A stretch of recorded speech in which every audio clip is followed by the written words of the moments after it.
मध्य प्रदेश के विंध्य प्रदेश से ही, जहां सीधी मां लगातार दबंगन के आतंक बढ़ी रहा है। हालात यह है कि जमीन में जबरन कब्जा करे के खुलेआम मामला सामने आवा है। जौने मां 3 महिलन का जो है दबंगन के द्वारा पहले तो मारपीट की गए और हालात यहां तक कीन गए कि हमारे साथ चल रहा वीडियो जो अपना देखत हो ओ मां महिलन के दुर्गति अपना साफ तौर पर समझ सकी थे। जौने मां अंधरों ये बात का जान गई कि आखिर ये महिलन का कितना मारपीट कीन गई ही, कितना प्रताड़ित कीन गया है। किंतु हालात यह है कि रामपुर नैकिन पुलिस का यह नहीं देखा है कि महिलन के साथ मारपीट कीन गई ही। 24 घंटा बीते जाए के बाद अभी तक कोनो मामला दर्ज नहीं भाई।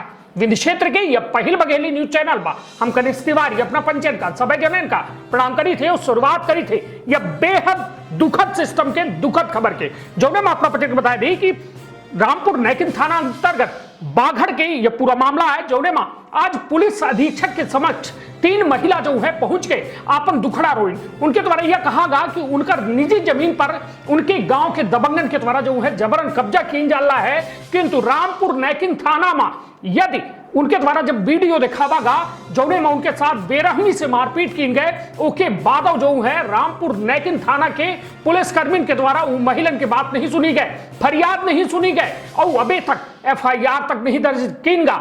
उनके द्वारा महिलन के द्वारा साफ तौर में यह बयान में कहा गया है कि पुलिस के संरक्षण दबंगन का है जो खुलेआम दबंगई से पूरे गांव में आतंक मचाए रहे हैं। लोगन के जमीन जो है कब्जा कर रहे हैं तका ओकर विरोध करब यह में हाल हुई कि को लाठी डंडा से मारपीट करे और साथ में गाली गलौज करे और अभद्रता करे। सोची कि एक और सरकार बिटिया मेहरियन का जो है सुरक्षा प्रदान करने की बात करा थी, किंतु आज वह स्थिति है कि मेहरिया बिटिया गली गली दर दर भटके के मजबूर रही और रामपुर नैकिन थाना पुलिस के द्वारा FIR तक नहीं दर्ज की गए। आखिर क्या बात थी भाई, क्या मतलब सबसे बड़ी समस्या यह पूरे मामला में यह है कि पुलिस जो देशभक्ति जनसेवा की बात करा थी, जो आम आदमी के पैसा से पुलिस यह कहा थी कि उनका वेतन मिला था, उनका तनख्वाह मिला थी। सवाल यह उठा था कि वह पुलिस काहे आम जनता के रक्षक के बजाय भक्षक बन जाती, काहे उनका एक सुविधा मुहैया नहीं करावे वो ऐसा दबंगन का सलाखन के पीछे भेजे। जो ने अपना प्रोजेक्ट बताया दी कि दिनांक 10/6/2021 का करीब 5 बजे ये जो लोग हैं दबंग हैं उनके द्वारा जमीन पर अवैध मकान निर्माण करे खातिर आरोपी जो है राम प्यारे जायसवाल पिता बंटूल जायसवाल, प्रदीप जायसवाल पिता राम प्यारे जायसवाल, संदीप जायसवाल पिता राम प्यारे जायसवाल और दिलीप जायसवाल पिता राम प्यारे जायसवाल, दयाशंकर जायसवाल पिता शिव प्रसाद जायसवाल के द्वारा जो है 3 महिलन के साथ पहले ता अभद्रता कीन गए, उनके साथ गाली गलौज कीन गए, जमीन में उनका लुटाए के मारा गा। जौने के अबे मतलब कहा जाए पीड़ितन के द्वारा वीडियो रिकॉर्डिंग कीन गए और जब पुलिस का यह पूरा वीडियो दिखावा गा तो पुलिस के द्वारा जानी थे क्या कहा गा, उनका कहा गा कि यह टीवी और लैपटॉप देखे हम नहीं बैठा है, हमारे द्वारा कार्यवाही की गई। किंतु 24 घंटा बीते के बाद अबे तक पीड़िता का न्याय नहीं मिला, FIR तक नहीं दर्ज है। न्याय तब कोसन दूर के बात थी, किंतु FIR जो प्राथमिक रिपोर्ट होती वह तक नहीं दर्ज है। और हालात यह है कि पुलिस अधीक्षक कार्यालय में दर दर भटक के पीड़ितन का अपन आवेदन लेके घूम रही है और उनके द्वारा यह कहा गया कि उनके घरे में कौनो मंसरुआ नहीं आई और जेकर फायदा आरोपी दबंग जो है सीधे तौर पर ले रहे हैं और उनके महिलन के साथ बद्धता कह रहे हैं, उनकर जमीन लूटे के प्रयास कर रहे हैं, जबकि दबंगन की वह जमीन में एक रत्ती मात्र के अंश नहीं आए, किंतु दबंगन के दबंगई से जमीन में जबरन कब्जा कर रहे हैं। तो सुनी तीनों महिलन के पूरा बयान। धन्यवाद। आपन और अपने परिवार के रखब बहुत ख्याल। धन्यवाद, प्रणाम। रेखा जायसवाल हम बागड़ से बोल रहे हैं, दवैया टोला। सर ये लोग हम लोग के ज़मीन में ज़बरदस्ती विवाद कर रहे हैं, वही हम लोग गए थे मना करने, ससुर भी हमारे चाचा ससुर भी गए थे मना करने, तो उनको ये लोग मिट्टी में धक्का दे दिए। इसके बाद हम लोग गए दौड़ते देखने लगे कि क्या हुआ। हम लोग के ज़मीन में ये लोग रातों रात ज़बरदस्ती काम लगा रहे हैं, ज़बरदस्ती बाहरी कब्जा कर रहे हैं, बाहरी लगा लगा के। वही हम लोग रास्ता बनाने गए कि भाई अब हम लोग रास्ता तो हमारी है, ज़मीन तो हमारी, तो रास्ता तो बनाएंगे ही।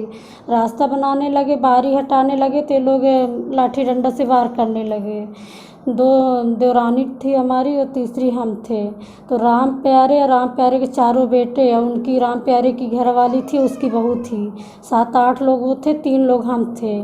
सारे लोग लाठी डंडा से बहुत मार करने लगे, गाली गलौज करनी गंदी करने लगे और ये गंदी नियत में थे।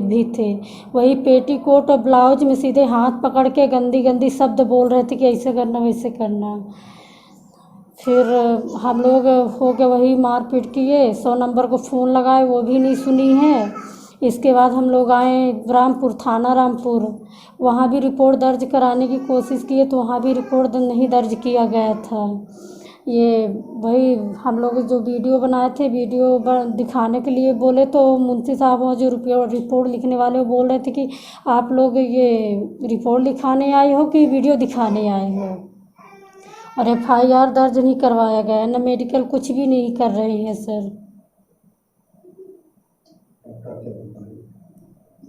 ज़बरदस्ती हम लोग की ज़मीन में कब्जा कर रहे हैं, तो इनको कड़ी से कड़ी सज़ा दी जाए। हम सुनैना जायसवाल बोल रहे हैं, बागड़ धवैया।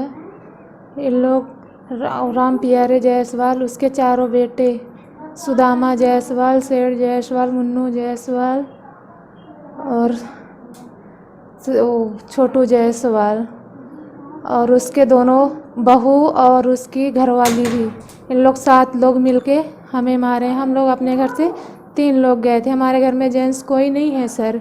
हमारे पति बाहर प्रदेश में कमा रहे हैं और हमारे देवर भी घर में नहीं थे और रीमा में थे और जेंट्स कोई नहीं था। इन लोग लाठी डंडे से वार करने लगे सर। एक डंडे सर में मार दिए सर, तो मैं नीचे गिर गई। जब नीचे गिर गई तो लात से पूरा हमारे सीने में मारे और चढ़ के मारे हमें सर। इसके बाद फिर गांव के एक जेठ लगते हैं, वो दौड़ के हमें उठाए। इसके बाद फिर वहाँ से दोनों लोगों को अलग किए। फिर इसके बाद हम लोग बोले, सब कोई बोले कि जाओ पुलिस थाना में वो करो, रिपोर्ट करो। 100 नंबर को हमने कॉल किया। 100 नंबर वाला बोला हमारी गाड़ी बिगड़ गई, हम नहीं आ सकते, यहाँ आके रिपोर्ट लिखाओ। हम लोग तीनों वहाँ से तीनों जेंट्स से लेडीज़ यहाँ रामपुर आए। यहाँ जो पता नहीं कैसे कागज़ में लिखे, नकली लिखे असली लिखे, हम इतना पढ़े लिखे नहीं हैं सर। इसके बाद बोले कि चलो मेडिकल करवाओ। लेके गए तो एडमिट करवाए रामपुर नैकिन के हॉस्पिटल में। फिर वहाँ से 9 बजे रात बोले इसकी हालत बहुत ख़राब है, 3 बॉटल चढ़े, 4 सुई लगी। इसके बाद बोली इसकी हालत बहुत ख़राब, इसको रिफ़र करना पड़ेगा। मैं बोली मेरा 8 महीने का बच्चा घर में मैं छोड़ के आई हूँ सर। मैं बच्चे को छोड़ के कितने दिन रीवा में रह सकती? मेरे घर में कोई जेंट्स भी नहीं है कि बच्चे को हमारे साथ तक पहुँचा दे। फिर इसके बाद बोले कि ठीक है, हो गया। मैं और दवा कर रहा हूँ रात भर के लिए, रात भर रोके। इसके बाद फिर मेरे देवर रीवा से आए, तो इसके बाद तबीयत मेरी ठीक लगी थोड़ा सा। बोले रामपुर से कोई सुनाई नहीं हो रही है, सीधी चलो। सीधी में आए, सीधी में FIR करवाए हैं सर। अब देखो क्या होता है आगे की बात। अब इतना बड़ा खिलाफ हुआ मेरे ज़मीन के चलते, तो उनको भी कुछ हो, हम अपनी ज़मीन लेना चाहते हैं।